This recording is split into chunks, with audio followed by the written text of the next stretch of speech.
डरने और घबराने की जरूरत नहीं है। और फिर सियासी माहौल तो ये है कि यहां पर कांग्रेस पार्टी का एक जलसा हुआ। मोहतरम दिग्विजय सिंह साहिब तकरीर में कहा कि असदुद्दीन अकबरुद्दीन दो नाग सांप हैं। क्या करेंगे दिग्विजय सिंह साहब, आप जहरीले सांपों के लिए तो हमको जहर बनना पड़ता ना। 65 साल से आप हमको डसते आए, 65 साल से आप हमको डसते आए दिग्विजय सिंह साहब। अब हमारा जहर कैसा दिखा आपको? पसंद आया नहीं आया? ये तो ट्रायल है खाली, अभी देखते जाइए आगे होता है क्या। दिग्विजय सिंह साहब, बड़ी इज्जत से कह रहा हूं, आप हमको ये बात बता दीजिए।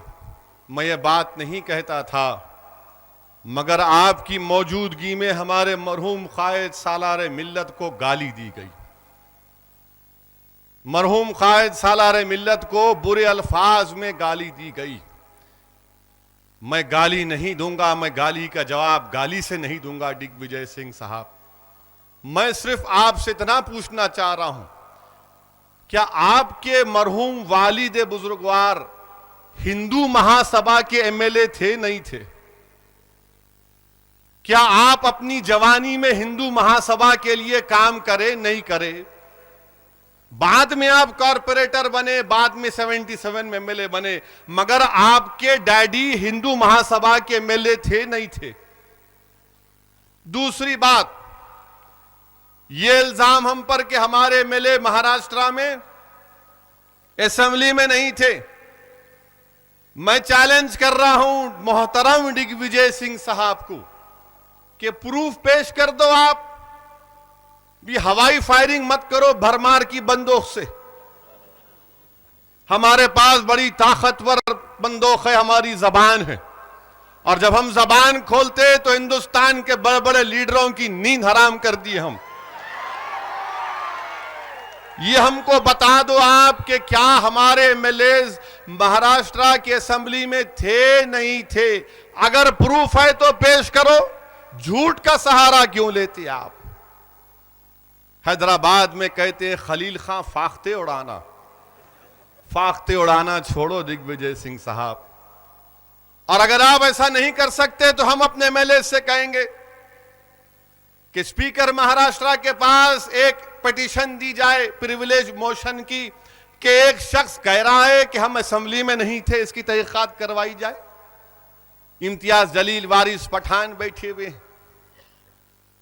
2 सीट जीते दिग्विजय सिंह साहब, आपका पेट क्यों खराब हो गया?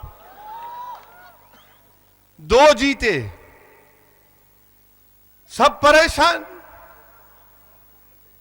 2 जीते। अरे अरे, अगर आप अच्छे होते तो हम जाते भी नहीं थे वहां पे, क्योंकि आपने जुल्म किया, नाइंसाफी की। तीसरी बात, दिग्विजय सिंह साहब, मध्य प्रदेश में 3 बार आपकी हुकूमत क्यों हार गई? क्यों वहां पर बीजेपी कामयाब हो गई? क्या वो भी हमारी जिम्मेदारी है? क्या आपके घर में भैंस दूध नहीं देंगी तो मैं जिम्मेदार हूं? तुम्हारे घर में अगर मुर्गी अंडा नहीं देगी, मुर्गा सुबह सुबह नहीं पुकारेगा, तो क्या मंदलिस उस पर कुछ जादू कर दी?